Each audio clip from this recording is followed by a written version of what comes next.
You're born in 12th century England, not into a castle, not into wealth, into mud. Your parents are peasants, which means your future is already decided before you can even walk. They wake before sunrise, work land they don't own, and hand most of what they grow to a noble who barely knows their names. That's the system. That's the world. And now it's yours. Your diet? Bread. More bread. Maybe some cabbage if the season is kind.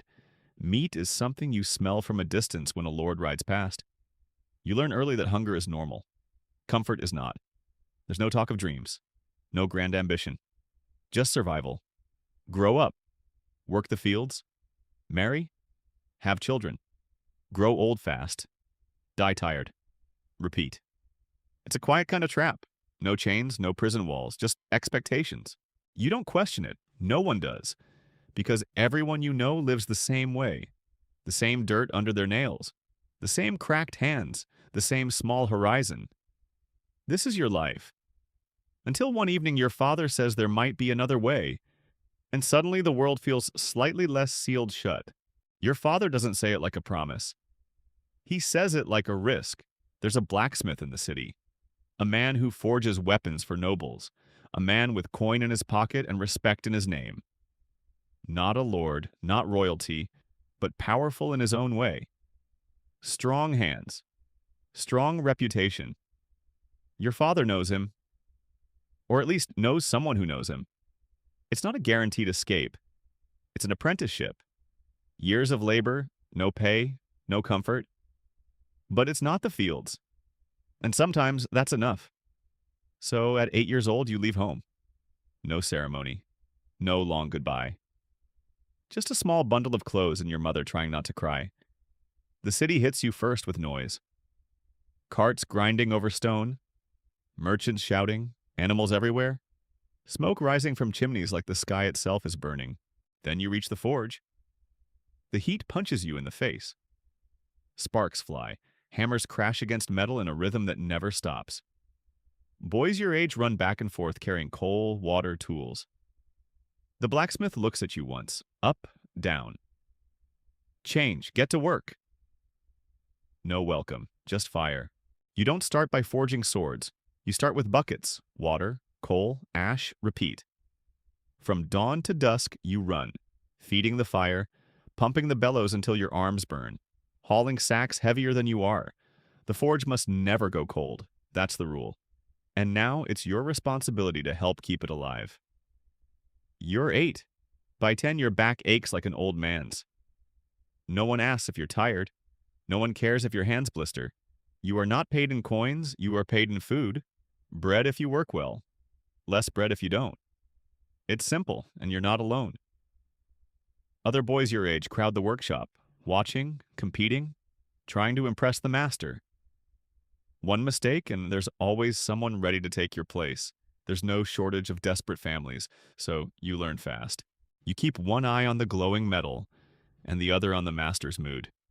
You memorize every movement, every strike, every correction. Because this isn't just training, it's survival disguised as opportunity. And in this place, weakness doesn't last long. Years pass in smoke and noise.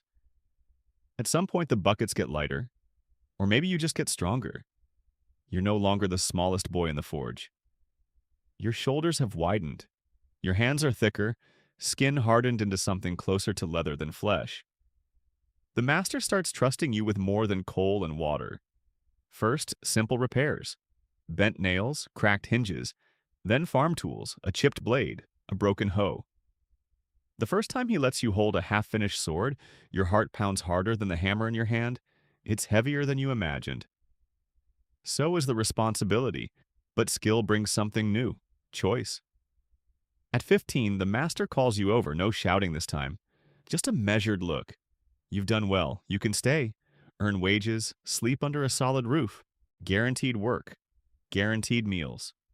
Or you can leave, become a journeyman, travel town to town, find work where you can. No guarantees, no safety net. Security sounds warm. Freedom sounds dangerous. You hesitate, because for the first time in your life, the path ahead isn't already decided. And that's more terrifying than hunger ever was. You choose freedom, and almost immediately you regret it. The road doesn't care about your ambition. It cares about coin, and you have very little of it. The first town you reach already has a blacksmith. He doesn't need help. The second laughs at your offer. The third doesn't even let you finish your sentence. Days turn into weeks. No work, no pay, no bed. You carry sacks at the market for scraps of bread. You sweep stalls. You sharpen knives for street vendors who barely look at you. At night, you sleep wherever you can. Under carts, inside stables, once in a pile of hay you pray isn't what it smells like. Your clothes wear thin. Your stomach growls constantly. You don't look like a craftsman anymore. You look like a beggar. For the first time, the master's offer echoes in your head. A roof, a steady meal, a place. Was security the smarter choice? Then finally, a farmer hands you a broken hoe. It's not glory, it's dinner. And for now, that's enough to keep you walking. One job becomes two. Two become three. Not steady, not comfortable, but enough to keep you alive. You repair a farmer's plow, sharpen a woodsman's axe, fix cracked horseshoes for traders passing through town. Small tasks, unremarkable, but each one teaches you something new. A different metal mix, a different balance, a faster technique. You begin to notice something. You're getting better. Not just stronger, sharper, more precise. You travel farther now, moving from town to town with a little more confidence in your step. You watch other blacksmiths closely, how they shape blades, how they temper steel, how they manage customers. You borrow ideas, improve them. Coin by coin, you start saving, not wasting it on comfort, but on growth. Better tools, better materials, more experience. And when you finally return to the city you once left in desperation, you're not the starving boy sleeping in stables anymore. You carry skill in your hands. Word spreads quickly. Nobles begin asking for you by name. Mercenaries request your blades specifically. You're no longer chasing work. Work is starting to chase you. Success feels different than you imagined. It's louder. Your forge is busy from sunrise to nightfall. Orders stack higher than the coal beside your furnace. Swords, axes, spearheads, armor plates. Not for farmers anymore, for soldiers, because war is coming. You hear it in taverns first, whispers, tension between lords, armies gathering. And when steel starts clashing in the fields, men like you become more valuable than ever. A skilled blacksmith isn't just a craftsman now, he's an asset. Your name travels faster than you do. Generals want durable blades. Mercenaries want weapons that won't shatter mid-strike. Nobles want loyalty. And powerful men don't like to ask twice. One evening, someone warns you quietly. Another faction is looking for you. Not to hire you, to take you. If they control your forge, they control the flow of weapons. And if you refuse? Refusal isn't something warlords tolerate. So you disappear. For weeks, you shut your doors and vanish from sight. No hammer, no fire, no sparks. Just silence. Because suddenly your skill, the thing that saved you from the fields, might be the thing that chains you instead. The war eventually burns itself out. Armies thin, alliances shift, the shouting fades into uneasy silence. And you're still alive. When you step back into the open, you do it carefully. But this time, you don't return as a wandering craftsman. You return as something rarer, a master. At 22, your years of travel, hunger, risk, and survival have hardened into authority. A powerful lord offers you protection, and in return, your loyalty. Not as a slave, not as stolen property, as his personal blacksmith. You accept. The first order isn't a sword, it's a forge. Your own, built larger than any you've worked in before. Stone walls, wide hearth, multiple anvils, apprentices waiting for instruction. You don't pump the bellows anymore, others do. You don't sleep in stables. You move into a house so large it feels unreal. Servants, fine clothes, real meat on your plate. You made it, from mud to marble. But comfort comes with expectation. Your patron doesn't need one blade. He needs hundreds. And now, entire armies depend on the fire you control. Peace changes everything. When the fighting stops, structure takes its place. Lords want order, cities want regulation, craftsmen want protection. That's when the guilds rise. Blacksmiths are no longer scattered individuals competing for scraps. Now there are rules, standards, apprenticeship systems, prices controlled, quality enforced, and your name carries weight. You've survived famine, competition, war, and power. You've built the largest forge in the city. You've trained apprentices who now run workshops of their own. So when the guild forms, they don't just invite you, they appoint you. Head of the Blacksmith Guild.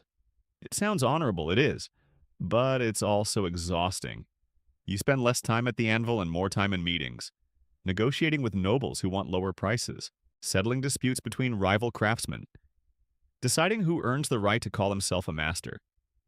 Steel was simple. Heat it. Shape it. Cool it. Politics isn't. Every agreement has a hidden edge. Every alliance carries risk. You're no longer just shaping metal, you're shaping power. And power is heavier than any hammer you've ever lifted. You start coughing more often. At first it's nothing, just smoke, you tell yourself. You've breathed it your whole life. The forge has always burned hot. The air has always been thick. That's the price of mastery.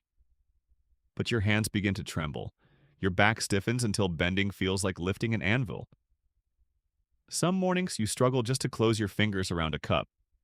You ignore it. There's always another order, another meeting, another dispute to settle, until one day you can't ignore it anymore. The physician doesn't take long. Years of fumes, metals, lead.